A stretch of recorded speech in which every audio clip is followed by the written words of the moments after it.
eo afaka va ianao eo afaka va ianao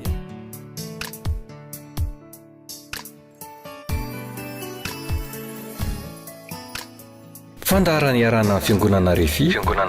androndra kely dia ampifaliana indray ry ava-malala no androsoana atao mitokantranontsika amin'ny alalan'izao fandaharana teo afaka va ianao zao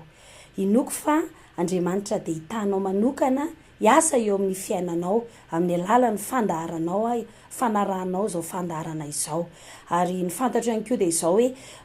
tsy alamaina ianao satria Andriamanitra izara ny fahasoavany amin'ny alalan'izao fandaharana izao dia arapaina avokoa tsika rehetra any amin'ny toerana izay misy atsika any izay manaraka ny fandaharana teo afaka va ianao ankehitriny ary dia andeha hivavaka tsika tompoko ho fanombohana ny fotoana izany. Andriamanitra mpanao ny lanitra sy ny tany io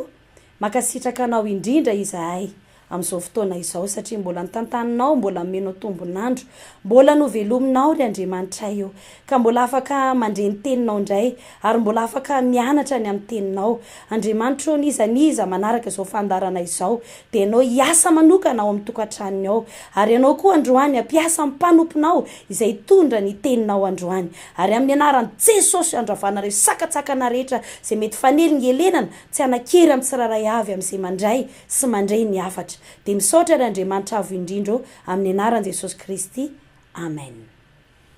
Andeha ary isika ry havana mamaky tenin'Andriamanitra andeha hovakitsika ny tenin'Andriamanitra atao amin'ny bokin'ny Jeremia ny Jeremia 17 andininy 7 sy 10 no vakitsika ny tenin'Andriamanitra izao no vaky ny tenin'Andriamanitra amin'ny anaran'i Jesosy Kristy Jeremia 17 andininy 7 sy 10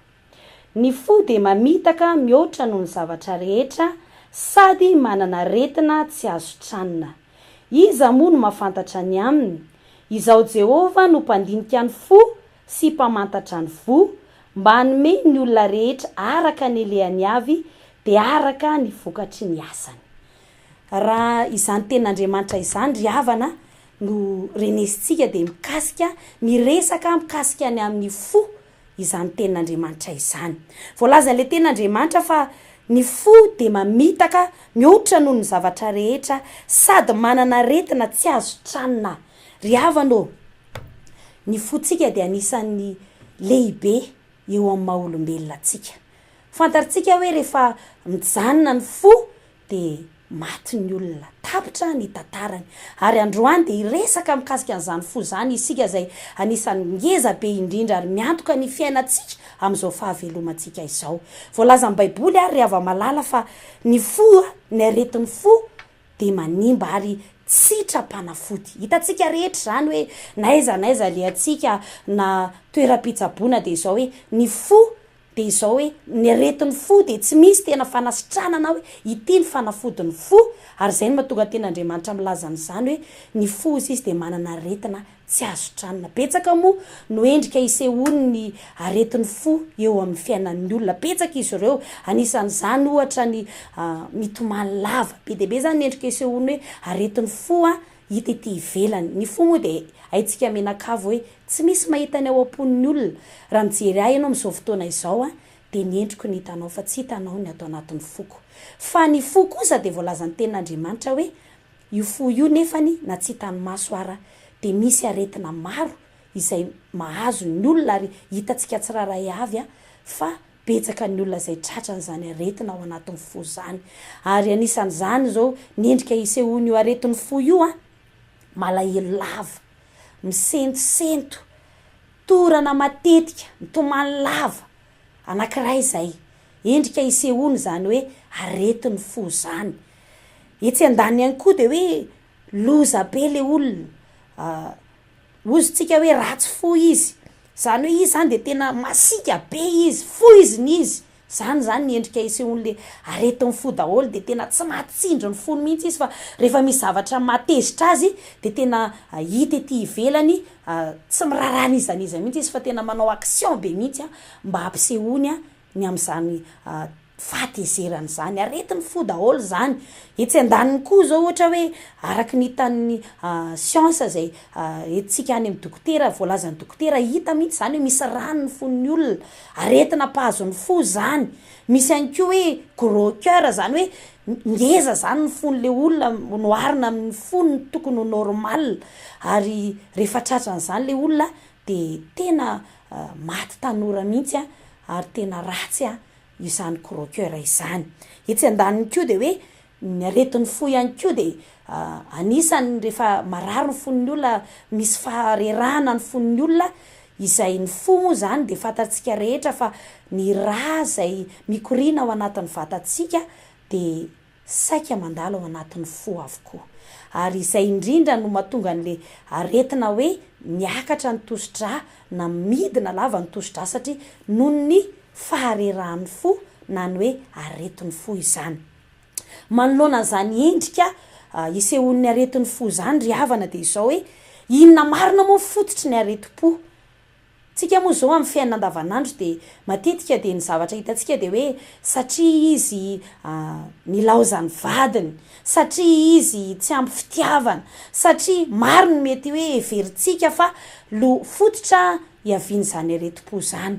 fa ny ten'Andriamanitra kosa ry havana de izao milaza fa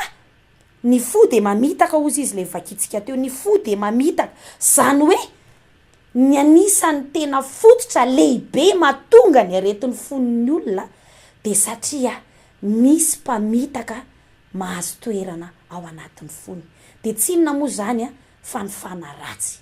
ny tena fototry ny aretim-po zany ry havana de izao hoe avy amin'ny devoly ny aretin'ny fo ahoana moa no asahina ilazany zany ny ten'Andriamanitra de milaza hoe ny fo de mamitaka zany hoe rehefa tratran'io mpamitaka io zany mahazo laka ao anatin'ny fon'ny olona ny mpamitaka de marary ny fony io no fototry ny aretim-po io ny tena loharaniny le aretim-po ao anatin'ny olona ozy ny ten'Andriamanitra no amin'ny apokalipsy 2:12 andeha vakitsika ny apokalipsy 2:15 amin'ny anaran'i Jesosy ary nazera ilay dragona de ilay menarana ela zay atao hoe devoly satana izay mamitaka izao tontolo zao de nazera tamin'ny tany izy ary ny anjeliny koa niaraka nazera taminy de ilay menarana ela zay atao hoe devoly satana izay mamitaka izao tontolo zao ny mpamitaka zany de tsy iza fa ny devoly sy satana ary voalaza ny ten'Andriamanitra atao amin'le Jeremia vakitsika teo hoe ny fo de mamitaka zany hoe ao anatin'ny fo zany no tena hipetrahany io mpamitaka io ary rehefa mahazo vana ao anatin'ny fon'ny olona ny mpamitaka de miseho amin'ny alalan'ny aretin'ny fo zany hoe ny devoly zany ry havana de miafina ao am-pon'ny olona amin'ny alalany hoe fisehoany hoe aretina ny olona mieritrehitra hoe aretina zany fa ay zany ny tena fototsy ny aretim-po de avy amin'ny satana avy amin'ny devoly lay mpamitaka ozy ny tenin'Andriamanitra izy no mpamitaka ny devoly de ny menanarina hoe mpamitaka ary izay mihitsy ny toetrany ka rehefa mahazo laka ao am-pon'ny olona izany de izany no miteraka aretin'ny fo izay no miteraka aretim-po ohatra anankiray lehibe zao anamafisantsika an'izany ny olona zao rehefa tratran'le hoe aretim-po hoe misentosento mitomany lava de amin'ny fotoana aloha mety hoe mifanatrika amin'ny olona izay nanome fitenenana nampalahelo azy de hoe normal be izy raha isentosento sy mitomany lava fa matetika ny olona tratran'ny aretim-po izay misentosento sy mitomany lava de izao hoe izy rery ohatra ny ao amin'ny tokantranony ao de ohatrany hoe mitomany tsy misy mikapoka izy rery matory eo ambofandrinany ao de tena votony ranomaso mihitsy ny ondany satria nahoana miresaka ao amin'ny fony ny devoly miresaka ao am-pony ao ny devoly milaza fa tsy rariny loatra nataon'ny olona anao iny zany hoe nanararoatra le trangan-javatra izay ratsy nataon'ny olona na teny tsy voahevitra nataon'ny olona na zavatra tena hoe gafy na zavatra ratsy nataon'ny olona teo amin'ny fiainany de io ny nararotiny devoly izay nakantoerina tao amin'ny fon'ny olona ary rehefa hitarin'ny olona zany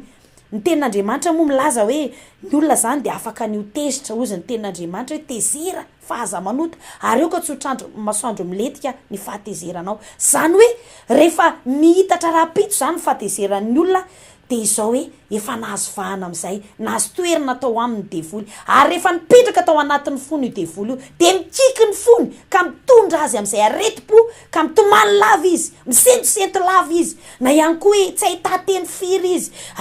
hitety ivelany zany manjombona lava izy tsy vitan'izany ohatra fa etsy an-daniny ko le anankiray izay hitantsika hoe loza be izy tena tsy mahafeny fony mihitsy izy fa tena manao bagara miady aman'olona tena misy ara moa de tena hoe tiany mihitsy ny fananany ary tsy izany fa mamono olona mikapoka olona tena mikasitanana olona akoatran'ny fanombany zavatra satria tsy mahafehan'ny fony izy fa exciteny le devoly zany mamitaka azy hoe aza malaiky an'izany ianao alefa ataovy miadi ianao de nataon'le olona zany hoe tsy afaka tanterahan'le olona izany etsika izany action rehetrarehetra izany raha tsy ny devoly nahazo vahana tao anatin'ny fony ry havanao ny fototry ny areti-po de ny devoly ny fototry ny areti-po de ny devoly izy io koa de izao hoe mety hoe karazana avy any amin'ny fianakaviana miapita izy io zany hoe efa misy an'izay karazana devoly zay ny ray aman-dreny betany de niapita izany ohatra zao le karazana areti-po anankiray tsona hoe gros cœur izy io de misy ny olona zay manaranaka hoe efa misy an'izany ny avany teo aloha de misy koa zany ary tsy salasalana zay mahazo ny maro ankehitriny de ny tosodra miakatra ohatra izay lazaina hoe izy io ary ny dokotera de milaza n'izany mihitsy hoe izy io de tena mifindra satria nahoana le devoly ilay fanaratsy izay mitoetra ao amin'ny fianakaviana anankiray io de mifindra par génération ary mipita isaky ny taranaka izany ary rehefa tratran'izany le olona de hita mihitsy hoe le fanahina satria rehefa tonga anatin'ny olona mantsy izany fanaratsy zany de mampatahotra azy manavesatra ny fony de mitondra tebiteby mitondra tahotra tsy nisy olona hoe niakatra tosodra fotsiny am'izao mety hoe miteny alohantsika hoe izy aloha avoavo tosodra fa tsy nisy olona hoe voateraka nefa le bebe de avoavo ny tosodrany fa rehefa nanomboka am'izay izy na tsy aro saina nanomboka ny saina izy nanomboka nafantatra ny tontolo manodidina azy izy de izao hoe nanomboka nietsika am'izay io fony io satria efa nahazo laka tao aminy le fanaratsy izay mitondra tebiteby sy tahotra ary rehefa misy trangan-javatra am'izay de eo am'izay manao ny action le devoly ary mitondra faharerana ho an'ny fon'ny olona ka simba ny fon'ny olona eo anatrian'izay de reraka tsy regle intsony tsy mahatantana intsony ny fiakarany sy fivoahany sy fidirany raha ao anatin'ny fo intsony le foa satria izay moa no asan'ny fo izay miditra ao amin'ny fo daholo ny rahatsika ny raha maloto de mandalo amin'ny fo de diovina vao amin'ny avokavoka de mivoaka indray ary tena miantoka ny fahatanjahantsika ny fotsika izany ry hava malala izany ten'Andriamanitra izany de ampianarina atsika lazay ny ten'Andriamanitra fa ny fitaka izay tonga ao am-pon'ny olona no mahatonga azy tratra ny areti-po zany hoe tsy tonga ho azy ny areti-po marina fa mety hoe nisy trangan-javatra hoe nilozany vadiny na nilozany olon-tiny ny olona de teo anatrehan'izay de hoe tena tsy voafehany tsony ny fihetseham-pony ka izay mahatonga azy tratran'ny areti-po mitomany lava tahaka izao tsy ariavana fa nanisy ary zany rehetrarehetra izany de izao hoe nanararoatra ny devoly niditra tao anatin'le olona tamin'ny alalany fianony ny feo an'le devoly zay namitaka azy isan'andro ao am-pony ao amin'ny atoandro indrindra moa fa manginginy izy tsy miaraka amin'ny olona fa mipetra-drery de miteny tahaka an'izany ny devoly ary tsy vitsy ny olona tena matsapan'izany hoe resahany devoly izy de zay nge mahatonga ny olona le ohatrany hoe somary miteny rery kely izy mamaly hitako zany mihitsy de avy eo am'izay izy de manomboka mitomany am'izay say mihitsy de manomboka mitomany izy satria inona mahatonga anazy hoe miteny hoe zay mihitsy satria maheno feo izy de ny feo an'ny satana zay ao am-pony ao mamitaka azy ry havanao tokony ho fantaritsika zany ampahafantarina atsika zany androany fa ny devoly mihitsy kay no fototra mahatonga ny olona tratra ny areti-po misy zao le hoe misy zao ny olona de ohatrany hoe tsara fanahy izy fa vetivety eo indray izy de mivadika lasa olona loza be de ozy ny fitenitsika hoe masika be ronono izany koa de tena hoe fitaka be satria ohatrany tsara fanahy izy nefa rehefa avendray izy mivadika loza be satria ao aminy ko fanaratsy io zay mahatonga zany fiainana loza be zany tsy misy hoe fanan'Andriamanitra mitondra ny fiainan'ny olona anana toetra loza be fa ny devoly no mpamitaka no fototry ny ratsy rehetra ka rehefa miaina tahaka zany ny olona de ny fanaratsy zay mahazo laka ao anatin'ny fony mamitaka azy mitondra azy manao an'izany toetra loza be zany masika be zany ary misy moa ny olona de tena ao anatiny zany hoe rehefa tratrany io aretin'ny fo io izy am'izay le masika be zay de tena tsy mahafeny tenany mihitsy izy tena hoe mangovotra mihitsy izy ao anatin'ny fifamalina ary tena mivoaramena mihitsy ny masony de tena hitanao mihitsy zany hoe tena miakatra mihitsy ny raha ny température nretrarehetra ao anatin'ny vatana eo satria tena ampiakarin'le devoly mihitsy no miteny aminy hoe aza manaiky an'izany ianao aza manaiky an'izany ianao de rehefa mba misy moa ny olona mba mampitonitony kely manginy okzay niady de mba ohatry ny lefilefy kely fa rehefa mietsika indray le devoly de tena tsy manaiky ary zay mahatonga ny olona maro tonga amin'ny famonon'olona tena ahitana bibina maro eto ambony tany satria ny devoly moa am'izao fotoana izao ry havana de izao hoe tsy tahaka ny fiasan'ny taloha intsony ny fiasana ankehitriny fa izao hoe miaromotra ny devoly ozy ny tenin'Andriamanitra satria efa kaiky ny androny rehefa manomboka mitombo zany ny taona sy ny volana 2018 tsika zao ho avy indray ny 2019 de miaromotra trano ny devoly ho avy indray ny 2020 de miaromotra trano ny devoly ary ahita zava-dratsy mihoatra noho zay efa hitantsika isika satria ny devoly de izao hoe miaromotra izy ary miasa ampitombony ny asany ry havano raha izany ary ny zavatra ataon'ny satana de izao hoe Andriamanitra kosa Jesosy kosa de voalazany tenin'Andriamanitra amin'ny Salamo 3:1 hoe izay mamela ny heliko rehetra izay manasitrana ny aretinao rehetra ry havano na inona aretina mahazon'ny olona indrindra fa izany aretina ny fo zany de izao hoe ain Jesosy no manasitrana anao ain Jesosy no manafaka anao amin'izany areti-po izany ny dokotera ny tsy mahita izany tsy nisy chirurgie hoe entina anasitranana tanteraka ny fo tsy misy olona na manam-pahaizana na iray aza afaka tena hitondra hoe fanafody ka asitrana tanteraka ny fo ary Andriamanitra de mahafantatra an'izany satria izy moa no lehibe sy mpamorona ary izay natonga ny tenin'ny Jeremia teto manao hoe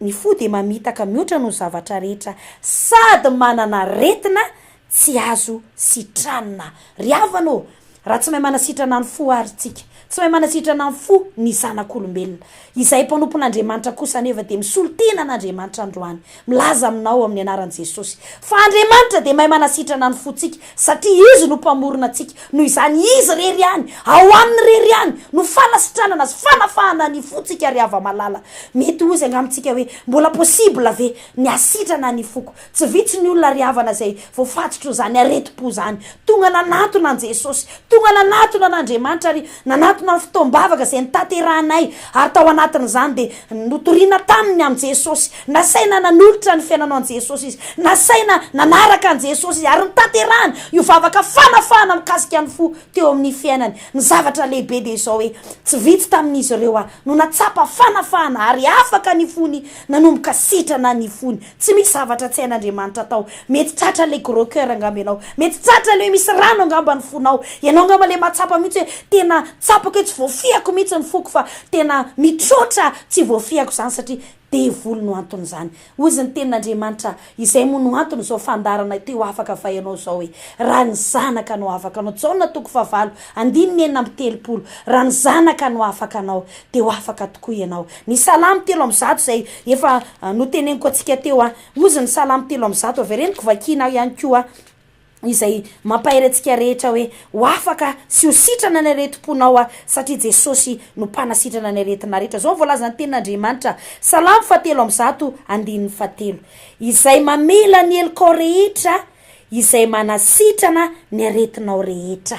mafinaritra ry havana zany fa vao mafaly lehibe fa ny areti-po izay mahazo ny olona de ain'andriamanitra ary sitran'andriamanitra izany. Ry havana andriamanitra dia izao hoe miasa amin'ny alalan'ny mpanompony, miasa amin'ny alalan'ny vavaka fanafahana izay taterahan'ny mpanompony. Tsy vitsy ireo olona izay nandray fanafahana tamin'ny alalany mpanompon'andriamanitra izay ao anatin'izao fiangonana refy izao hitomana antsika tsiraray avy amin'ny anaran'i Jesosy Kristy. Ary mbola misy ny anjaranao, mety mieritreritra angambo ianao hoe dia atao ahoana moa zany fa dia fa ho fohy izany ny andro iainako satria anisan'le marary foa aza mbola mamofoy ianao fandroany amin'ny laza aminao vaovao mafaly lehibe fa izao hoe izao fotoana izao dia fa nataon'Andriamanitra satria tena tian'Andriamanitra ianao, tena tian'Andriamanitra ianao mihitsy zay mitsiry amin'izao fotoana izao, ianao zay manaraka izao fandarana izao, dia ianao mihitsy le tiany Jesosy ho afahana izany aretim-ponao zany. Ry havanao, Jesosy dia manafaka ny aretim-ponao. Vonona izay anampy ianao amin'ny vavaka fanafahana, manasa anao zay ho tonga amin'ny fotoam-bavaka zay taterahanay. Vonona izay ny anampy ianao, vonona izay ny anoro-hevitra anao, vonona izay ny vavaka ao anao. Satria ny antony dia izao, tsy hainao ny manafaka ny tenanao. Tsy vitan'ny dokotera, tsy vitan'ny medisina ny manasitrana ny fo satria asa nafana ratsy zany, asa ny devoly zany. Tsy misy chirurgien, tsy misy chirurgie manafaka ny fanaratsy fa Jesosy rery ihany no manafaka ry havana. Noho izany androany dia mampahery anao tongava ianao. Jesosy ry havana, Jesosy dia mahay manafaka anao. Ho afaka ianao raha nantona azy, ho afaka ny aretim-ponao, ho afaka izany fatora fagnejany satana izany. Aza misalasala ianao, aza mianahana ianao, raiso ny fanapa-kevitra manasa anao izay ho tonga ry hava malala ho amin'izany fotoam-bavaka izay ahafahanay mampahery anao, mampianatra anao, ary indrindra dia hitondra fanafahana lehibe ho anao. Maro ireo fanandray fanafahana ary tonga ihany koa ny anjaranao. Tena tian'Andriamanitra ianao. Mety ray aman-dreny angambo ianao, ray aman-dreny, ray mpianakaviana, reny mpianakaviana mety efa hoe ray aman-dreny be ianao, atao hoe bebe ianao, dadabe ianao. Mety ihany koa hoe reny mpianakaviana tena mbola ao anatin'ny herinao ianao, tanora zazalahy ianao. Izany aretim-po zany moa ry hava malala dia tsy mifidy taona zany. Misy ara mbola zazakely mihitsy dia efa tratran'ny aretim-po satria nifindra avy ao am-boaka izany. Efa tao am-boaka no efa nifindra izany satria rehefa tratrany aretim-pony reny nitondra azy nandritra ny voaka dia efa nifindra tao aminy zany. Zany hoe nifindra le fanaratsy. Ry havanao, vonona izay ny anampy ianao. Tena tianao Andriamanitra ary anisan'ny fitaovana anankiray izay mpanompon'Andriamanitra amin'izao fiangonana izao eto amin'ny refy androndra-kely. Anampy anao, anafaka anao amin'izany fahatorana amin'ny aretim-po zany. Vonona anafaka anao fangejany satana ny amin'ny fonao io. Tsapanao angambany hoe tena betsaka ny zavatra tsy mety noho ny aretim-ponao ohatra dia tsy nahafeteny anao dia voaroka tamin'ny asa satria niteniteny foana tamin'ny patron anao. Maro nefa rava tokantrano satria marary ny fony, tsy mahafeny tenan'izy, voafato satana izy ary tsy tonga saina mihitsy dia tapa-kevitra saraka ny vadiny. Efa vitany zany zay izy vao nanenina hoe tena naninona ary anao saraka tamin'ny vadiko izy satria devoly zay no mampiseho fa asan'ny satana zany. Ozy nge tenin'Andriamanitra mbola anamafisantsika anazy ao amin'ny filazantsara amin'ny Matthieu ao.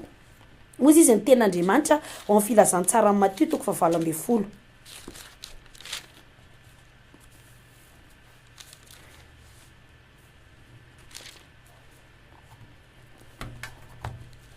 Izay mitantara fa avy ao amin'ny fon'ny olona ny voan'ny sain-dratsy. Zany hoe ny fo izay fantaritsika rehetra fa tena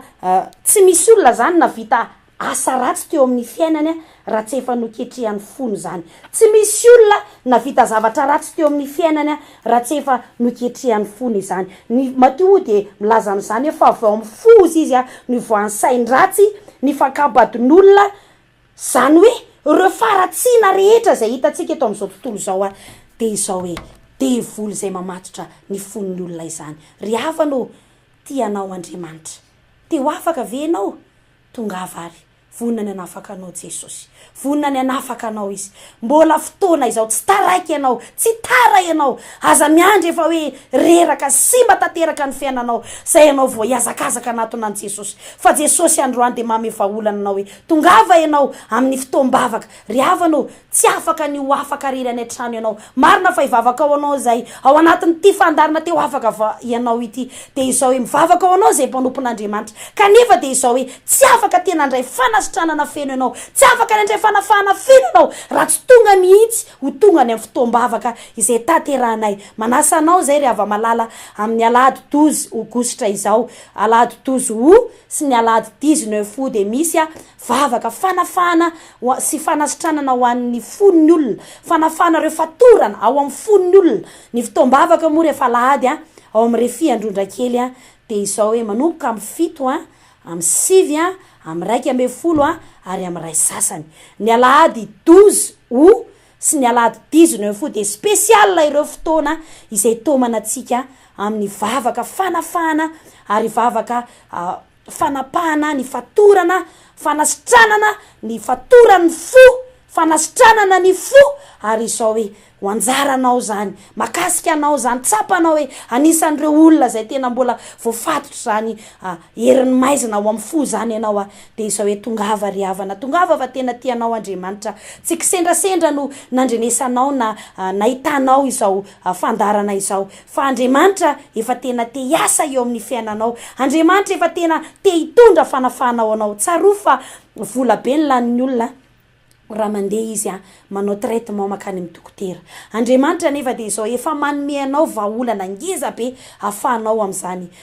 fatorany fo izany ry havanao na de eo aza ny asany devolo de izao hoe Andriamanitra de tena tianao ary tonga izy amin'ny alalany teniny amin'ny alalanay mpanompony mba hitondra fanafahana feno eo amin'ny fiainanao tsaro fa ny olona de izao hoe tsy misy afaka ny anampy anao na de tianao aza ny havanao de izao hoe mampahery fotsiny izy hoe okzay aza de manao ohatr' zao ianao aza misentosenty ohatr' zao ianao raha makany amin'ny toeram-pitsaboana ianao de mezaka ny mampahery atsika mo ireny mpitsabo reny mba manao zay ho afany izy kanefa izao ny mpitsabo lehibe indrindra ry havana izay mpamorona ny tany sy ny lanitra na ary atsika tongotra matanana de Jesosy Kristy ary mampanatenanao izay ary laza Jesosy fa tsy miova omaly sy nio ary mandrakizay raha tonga ianao anatonan'i Jesosy izany fanafahana lehibe taterahan'i Jesosy zany amin'ny alalanay mpanompon'Andriamanitra zay anampy anao amin'ny vavaka fanafahana de izao hoe ho tsapanao zany hiasa eo amin'ny fiainanao Andriamanitra ary hiala reo fatorana ao amin'ny fonao tsy vitsy reo olona zay natsapany zany be de be ny olona nahitako vehivavy anankiray zay ry havana zay tena tao anatin'ny fangejana mihitsy ny fony ary izao hoe aozy ny fitenenantsika izay hoe tsy azo hitenenana zavatra hoe mampalahelo na zavatra tahaka an'izany izy fa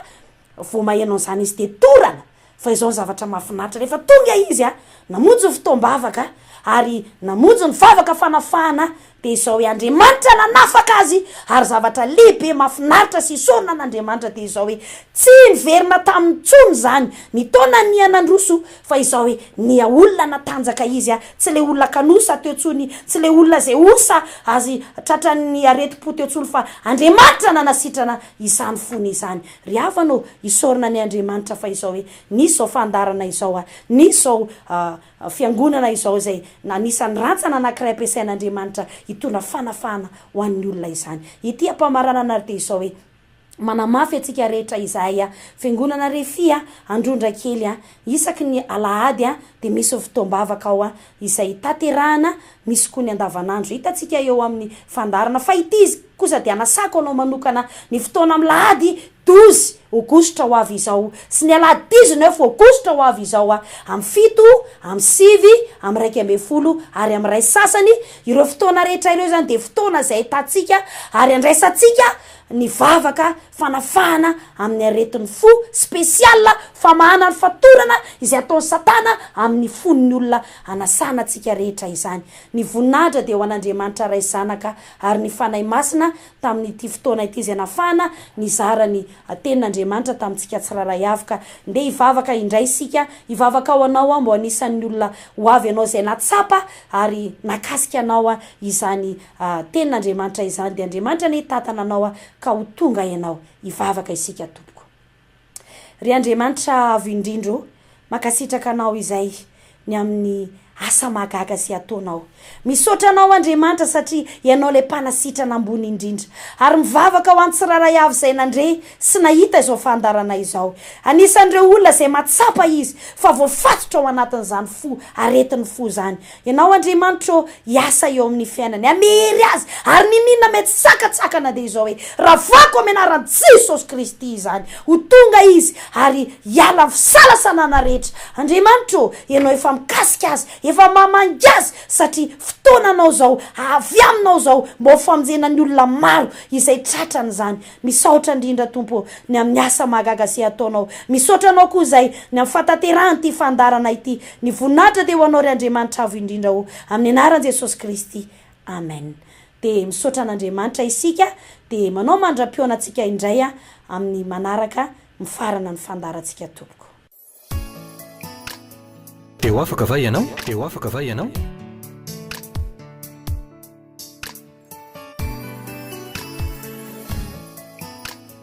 Fandarana iarana fiangonana Refi, Androndrakely.